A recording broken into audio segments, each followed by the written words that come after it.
All right, hi everyone. Welcome to our talk, Getting Data AI Ready. Please take a moment to look through this now probably familiar forward-looking statement. My name is Arvind Krishnamurthy, and I'm the Principal AI Architect for the AI Center of Excellence at T-Mobile. It's underneath the Finance, Procurement, and Supply Chain organization. I'm Brian Schober, also work under finance. I work on a team that supports critical infrastructure.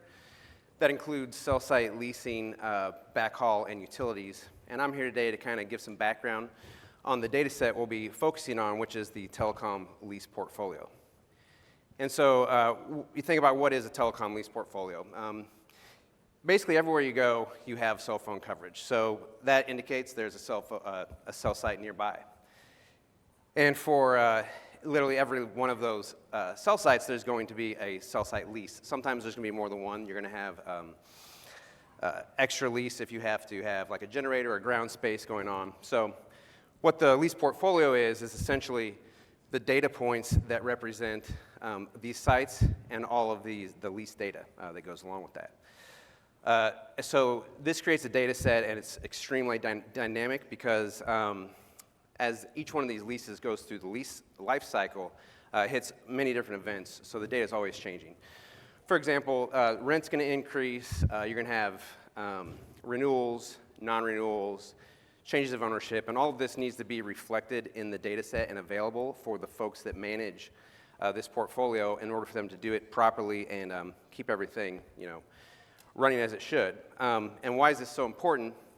Well, the spend to keep a network running and to lease all these sites is tremendous. It's going to be one of the biggest expenses for any telecom company. And as we mentioned, they all have to be leased for the most part. And these sites are expensive to build. So when you go into these, you're making a big commitment. Normally, it's going to be a 5 or a 10-year commitment. So if you miss on just one key term, you could end up locking into a 5-year rent commitment, which is extremely expensive, and it could be for a site that you no longer need. Additionally, this information is relied on cross-functionally across different parts of the company that are very vital, such as most notably like site development and the RF engineers. They use it as part of their planning to plan and manipulate the network. So thinking about the users that are going to be really heavily involved with using this data to manage the portfolio, you're going to have a user base that has a very deep domain expertise and a lot of niche knowledge that you really only learn by doing the job. It's very hard to emulate. It's kind of that human factor. They're going to be very strong strategic thinkers, and they have to collaborate with all the other cross-functional teams to keep everything in sync and keep things running properly and along with all the projects that are being upgraded on the network.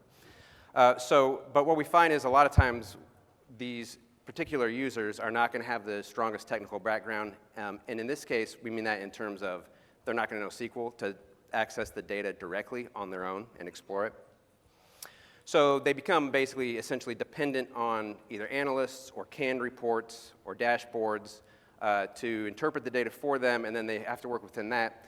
They can still get some good insights, but they're not really exploring on their own, and that's where we want to bring data fluency to them, which is basically, we see it as them being comfortable exploring the data using their own boundaries. They're not locked into somebody else's interpretation. Any transformations that need to be done are already there, and so that requires a gold standard data set, and so that's something that Arvind is going to touch on a little bit more. Yeah, thank you so much for going through that user profile, Brian. Before we continue, I'd like to just take a minute to talk about the data set that we wanted to democratize, as well as some stats about it. So in the beginning, there was reporting chaos. Data was coming from many different sources, and we didn't know which to trust. One report would say X widget sold, another one would say Y. By adopting a set of comprehensive data engineering standards, that is, by modeling the business as a series of interrelated products, and then getting stakeholders to be active in the life cycle of those products, we were able to reconcile the data. But we still wanted to get to this end state where people could interact with it without needing specialized skills, because, as Brian mentioned, many of these tables were fundamentally still SQL accessible. The focus of this talk will be Lease Beast. It's an affectionately named gold-level data set that has 500 distinct columns, is comprised of 4 different data domains, and exposes the end-to-end lifecycle for all leases. You can think of upstream as basically what happens when you sign the lease. So that's the landlord, the date the building permit was approved, and whatnot. And the downstream is basically things that happened after the lease is signed. So that's the rights to sublease, the ongoing rent payments, various other related data sets. And so what we've built is a consolidated picture for this leasing view. And we don't need to have individual copies of that data set if we could just go to this one central point of location. All of these attributes make LeaseSpace great for developers, but unfriendly to domain experts. And that's pretty much the agenda that we're going to go through today. Brian will talk about the proof of concept and how we were able to democratize the data. And then I will go over the governance principles that led us to be able to do so. And so we talked a little bit about data fluency and bringing an individual to be comfortable in the data. Being able to do that for basically all the user base of a data set, what we think of as data democratization, and just enabling them to be able to go get their own analyst-grade insights from the data without any assistance. And so there's some challenges that we face in order to get to that point. And one of those challenges, for example, is just empowering the user. How do you get it to where you're not just giving them access to something, but they actually feel comfortable, they feel confident in the results, and they're able to explore unassisted on their own. Also, this data set is extremely nuanced. After the telecom industry has gone through tons of M&A and consolidation over the years. That results in mergers of data sets, system migrations, and all sorts of things that cause nuances in the data that have to be accounted for. So that's part of what the data governance really helps out with, to kind of smooth that out for the user. Also, just building trust in AI. So there's still a lot of folks that are skeptical or afraid to use it, or so you have to kind of show them the way, I guess, so to speak. We also need to just basically provide data that is AI ready, and that's where Arvind is going to get a lot deeper into that here in the next coming up slides. And all of this is just to kind of fall in line with our corporate vision, which is to make data-driven decisions across the company, no matter who you are, and it takes improved data skills and comfort with the data and the ability to access it directly. So Arvind's going to get a little further into. Oh, I'm sorry. And so our solution to actually get this to the users based on the gold level data set is the LeaseSpace Genie Room. And I don't know how many of you are familiar with the Genie space in Databricks. Yeah, sorry. But what it basically is, it's a natural language. It's like a chatbot, but it takes your natural language and it writes the SQL for you. It does a great job of it. Basically, it's just the user is able to go in there with no code using natural language. It interprets it. It uses the embedded data expertise that you train it on, and it determines the query, generates a whole new query, executes it, brings it back, and it does all that kind of stuff. And it really makes it a very efficient way for somebody who knows zero SQL, zero coding to grab the data themselves. So they can take. Something comes in and they've got a list of IDs they need to research, or site IDs, contract IDs, whatever. They can take that list, paste it right into the chat room and say, give me these fields or give me this type of data, and it will go write the query, bring it back. It helps you explore the data because it even can do calculated fields, simple fields like summing up expense, or it'll even do pretty complicated things, like if you have two tables, you need to find the distance between coordinates. It actually will do some of that geospatial stuff. Basically anything that SQL will do, you can get this to write that type of code. And also, it really helps people explore the data because you can chain prompts together. So you ask an initial question, and it brings up another question, and another question, eventually leading you to that kind of insight, what you're after, and that answer that you're looking for. And a lot of times, an actionable list of things to research or do. And then also it produces pretty nice visuals, and the Databricks team continues to work on that, and that function just keeps getting better, but you can make a little bar chart, line chart, and all that kind of stuff to take it with you to do other things. So for the next slide, we actually, I don't know if there are people here who have or haven't seen the Genie space in action, but we've got a little demo. We're going to mouse through it on the screen, and I'll kind of talk over, see if I can see it here. I'll kind of talk over what it's doing. So this is what the Genie space looks like, and go over some of the configurations. These are the tables based on the Lease beast that Arvin talked about. You can see the table comments. You can see the field comments. These all help guide the LLM. They're like breadcrumbs to help it write the correct query. These are the general instructions. If you've ever designed a custom GPT or anything like that, it's very similar. You give it a persona. You put a lot of the business logic in there. These are example SQL queries that the LLM will find like questions and kind of pattern and build those queries based off of those. At the bottom there was the SQL functions. We'll go over to those here in a little bit. That's just showing that the compute, which is what gives your permissions and runs the job. And then now we're going to have a few questions, just a demo of asking some real-world questions people might ask and getting some results. So here I'm asking how many leases expire in the next 5 years. And this is obviously demo data, so if you're from another carrier, don't get too excited. So you can see it's telling you what it's doing, it's thinking, it's trying to determine the query to write, comes back, oh, okay, this is how many leases are expiring in the next 5 years. And so Brian, everything that we did is still accurate, it's just the data itself isn't. Correct, I just stripped it down and masked it. So now we come back and say, okay, aggregate that by region, because maybe we want to see, how many of these leases are expiring by region. Well, we get that answer, and it's going to generate a nice little bar chart there for us. Maybe we take that with us for a presentation or whatever. But maybe that's not what we're really after. We're after some sort of action. So I'm going to ask yet another question that says, I'm asking it to basically count how many of these leases are with each vendor and then sort it descending. So maybe what I'm after is I'm making a plan on which of these groups of leases I'm going to negotiate first. And maybe I want to start with the landlord that has the most leases. So I ask the question, it comes back, they're the vendors, they're the lease counts with the biggest ones at top, so I can take that list and kind of get started on making my plan.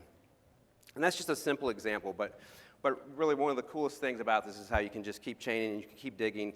People don't know SQL and they can just explore all over the data set, as long as you have a good governed data set to work off of. And that brings us to the impact. Yeah, so I'm not going to go through all of these, but we've definitely had some very positive impacts. We released it initially to one of the national teams, and it's gone really well. It gives really good answers, and we're getting ready to open it up more to some of the regions and a lot more users, and we're expecting that to be the user base that really drives a ton of usage. And we plan to kind of start small with some things that they can really trust, and then start building more and more into this Genie space. Excellent. So the first principle I want to talk about is all about governing the most important asset of the space, the data. How do we do this? Through data contracts. Data contracts are really neat because they're agreements between the producer and the consumer. They do interesting things like guarantee the verify agreed upon guarantees and make sure that we have shared understanding of the expectations of the data.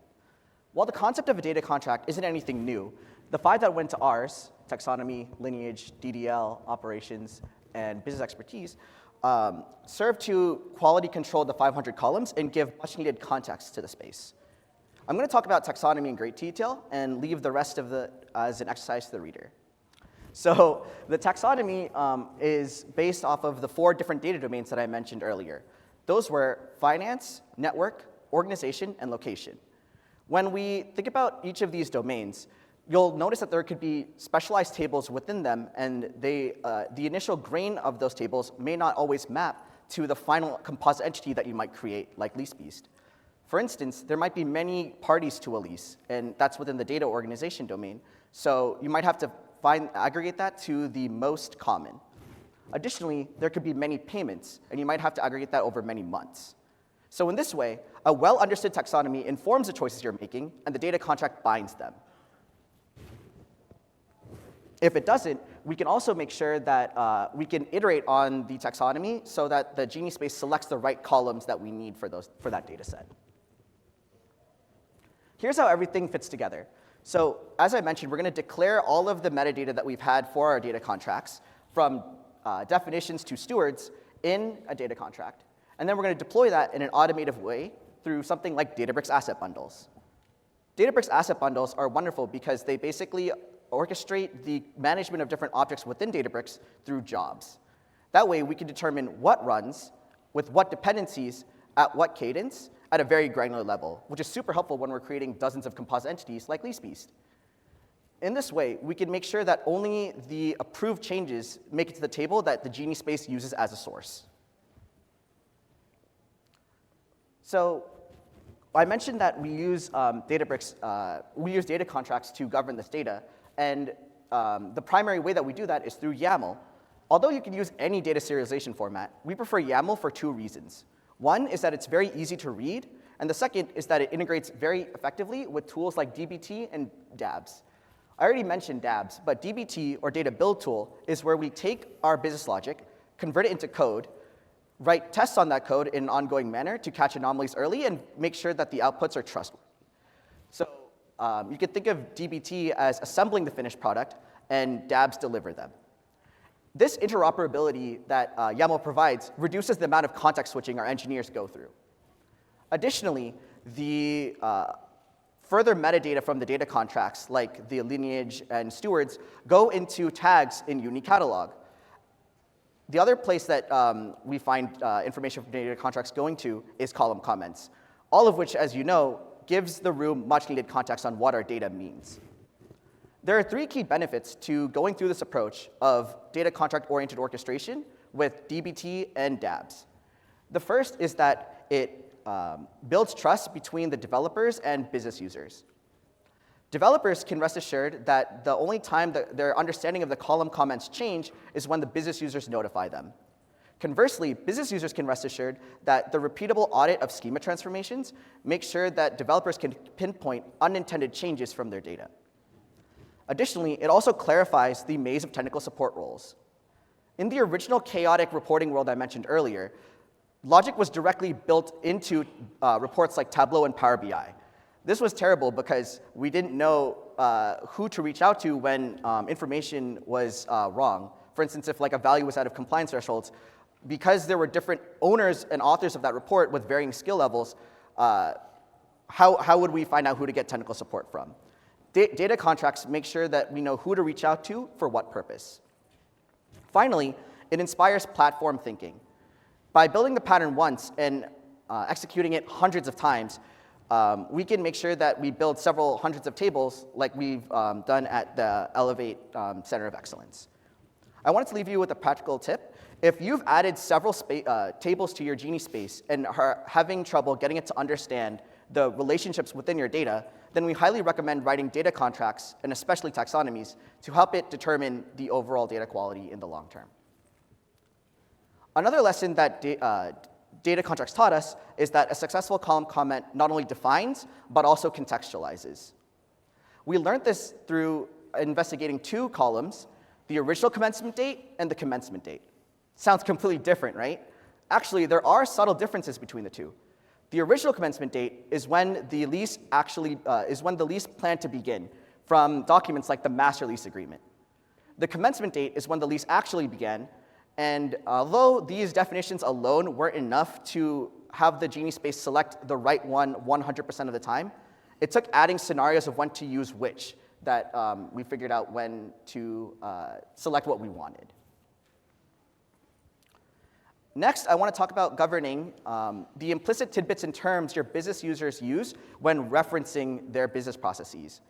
That makes a great basis for instructions. And this principle of collaborative and targeted testing can make sure that our instructions are the best that they need to be. What we really needed was a good data store to collect all of this feedback. We needed something that was easy to edit, easily integrated with Databricks, and captured state effectively. Fortunately, we were able to repurpose a patent-protected tool called Incubator that had all of these properties. Here was the process that we followed. I don't need to elaborate on every aspect of this, but I would like to make two quick remarks.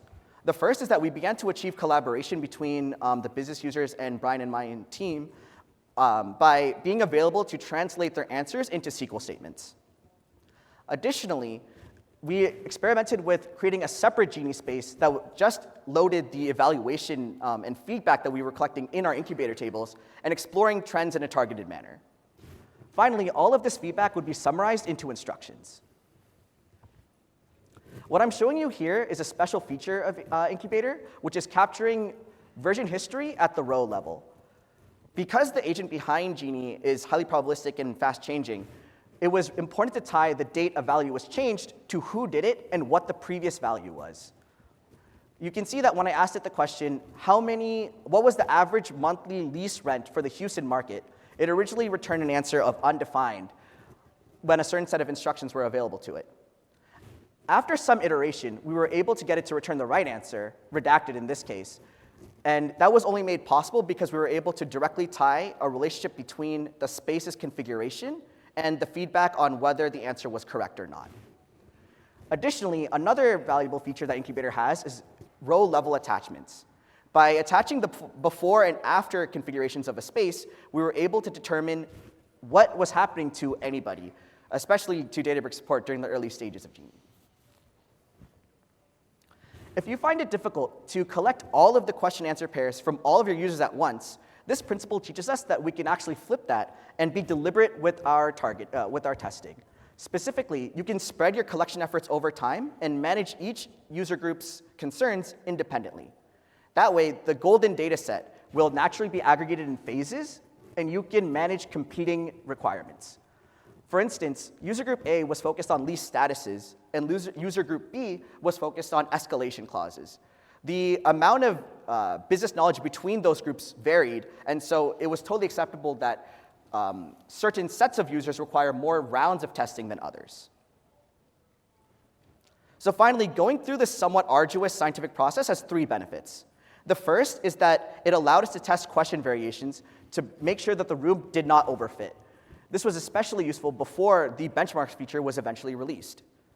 Additionally, it teaches us the importance of including creative and external ways of bringing change management to the tool that you're evaluating, even when the tool that you're currently using doesn't natively support it yet. And finally, this process was transparent enough to empirically determine the exact minimum set of instructions needed to answer all of the user's questions. In our case, that ended up being 19 text-based and 30 SQL-based instructions. So now that we spent all this time talking about the data, how do we make sure customers can get their hands on it? That's where the principle of auditable access management comes in. Essentially, we should treat CRUD concerns on the data separate from compute concerns on the processing resources. Think of it this way. Someone who works with leases just needs to be able to read the most important information from a lease and track its progress. They don't much care how that reading was delivered to them in terms of the compute type. We could use Databricks SQL Warehouse, which is wonderful because that is how Genie is also built off of. But if somebody was a domain expert and loved using Azure Synapse, that should be an option that's available to them. Because our team manages the provisioning of these and other infrastructure, it was important for us to automate the tracking of both of these requests independently. The old process that we were following was manual, slow, and did not scale very well. And that's why we created Provisionator, represented by this magenta card reader. It's another patent-protected tool, and it works by creating security groups and then translating and syncing the permissions on where the data lives, Azure Blob Storage in the form of Delta files, to where data is presented, or Unicatalog. That's represented by this CRUD card. Once those security groups have been created, we can then use any compute type that's compatible with Delta to read from that data set, represented by this compute card. But access to these data sets were highly sensitive, and so only authorized users were allowed to see them. By referencing the same stewards we used in the data contracts and including them in the approval gates, data stewards were able to seamlessly audit and approve requests. Another piece of practical advice is that if you're finding it difficult to have active involvement in your data stewards for your data and AI products, then we recommend that you involve them in every step of the process to make active decisions. That way, they'll improve their data literacy and increase trust in the overall process. But that's not all. This added security brought a lot of new experiences to the space as well. For instance, this project was originally scoped for the national team. That means that the audience was able to see leases from all 4 regions. We soon had to support a new scope, which was to make sure that only engineers from their corresponding region can see those leases. Region-level CRUD security groups easily came to our rescue here because we realized that we could use membership to the group as a row-level filter. That way, we didn't have to create unnecessary Genie spaces or data sets and just use the one that we originally created. It also helps with agile and collaborative development. While I was on PTO, Brian was able to continue writing resources to his space that he'll elaborate on in a future slide, and persist them securely to his location. Because the expertise to deploy Genie spaces' primary attribute, the Lease beast, lay within our team, we would be the owners of that CRUD group. Brian and his team's expertise lay in creating meaningful analysis reports, and they should be the owners of that resource. But the room was made better by the collaboration of both of our teams, and the principle of auditable access management allowed that to happen. Finally, we can model the Genie space as a combination of one compute group that acts as its brain, and one or more CRUD groups that determine what data the user is allowed to interact with. We found that this pattern of creating a many-to-many relationship within a user's given access profile is the best for creating a world where teams across your organization can come together and create meaningful, purposeful, and secure Genie spaces. So typically, when you go to this chat room, into the Genie space, and you ask a question, it's going to interpret your natural language, look at the general instructions, look at all the example SQL you give it, and then it's going to generate a query. There may be times, however, where you want it to return an expected result. And so that's what the SQL functions are for. And these are predefined code blocks that you put into publication, and you can add them to the Genie space. And then you add to your general instructions and help it figure out when to trigger this function. Once a Genie space triggers the function takes over. It's not generating a new SQL query anymore. It's executing that function. It will take the inputs such as the contract IDs or site IDs, whatever kind of unique identifier you have, and put it as an array into that function and return back a table. And so why would you want to do that? So there could be instances where you have legacy reports or existing reports that have been developed and contain a lot of the business knowledge. And maybe you want those reports. They're good reports. They don't need to be redone. So you can have it trigger a function that basically writes that report back for you. Or possibly you have extremely complicated calculations that need to be done the same every time, or not extremely, but complicated joins that you want to make sure that they're done in a certain way. And so that's when you might want to use a function to ensure that you get the same result every time. And so I can show just a couple of examples of where we used functions in our Genie space. On this diagram here, you can see, starting on the left, the user prompts the Genie space.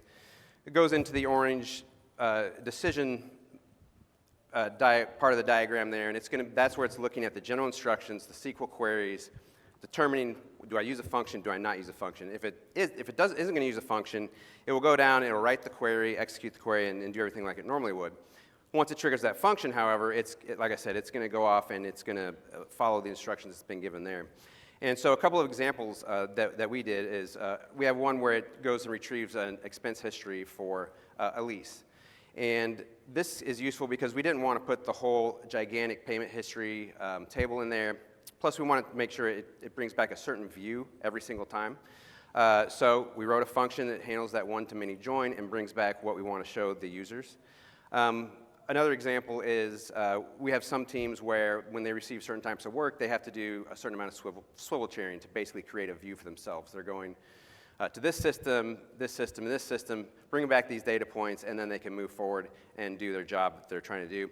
So we wrote those views into a function where now they just ask, hey, give me this view for these leases or these sites or whatever it may be. It comes back, and it's right there for them the same way that they can expect every time. Thank you for going over that final principle, Brian. Now that we've learned all four, let's take a quick peek at a roadmap to see if we can apply our new understanding. The first thing I want to do is to add a new table to the Genie space, specifically this list of milestone triggers. These will include things like the construction statuses, the catalyst for those statuses, and other related data.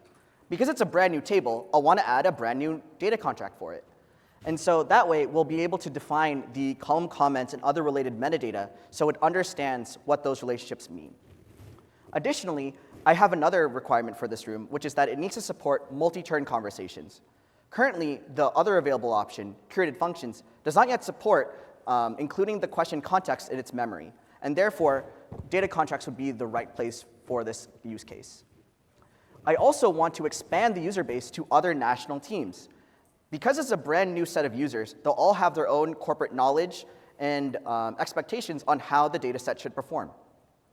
Therefore, I'd want to use the principle number 2, collaborative and targeted testing, to make sure that we can write the best set of instructions, tweak any of our existing ones, and make sure that we prevent any regression in behavior. Finally, I want to explore the delivery of Lease adjacent data sets like utilities and backhaul. These include the primary consumption of what the cell tower goes through, and it's the next logical step for analysts. Because we're still in the experimental phase, we don't yet know what sorts of joins we want to write.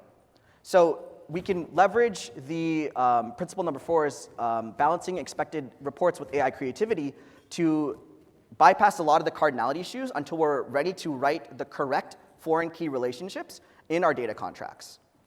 We also just want to enable the users to retrieve a report they're already familiar with and is guaranteed to have the right answer using natural language. Eventually, once enough trust is built, we can then graduate this principle to principle number 1. So we can see here that these principles apply no matter what stage you're in, from experimentation to expansion. There are 2 key takeaways I want to leave you with. The first is that this MVP succeeded due to the great collaboration between Databricks' powerful agentic assistant and the well-quality data that we were able to provide it with. That quality was assured in large part thanks to the 4 principles.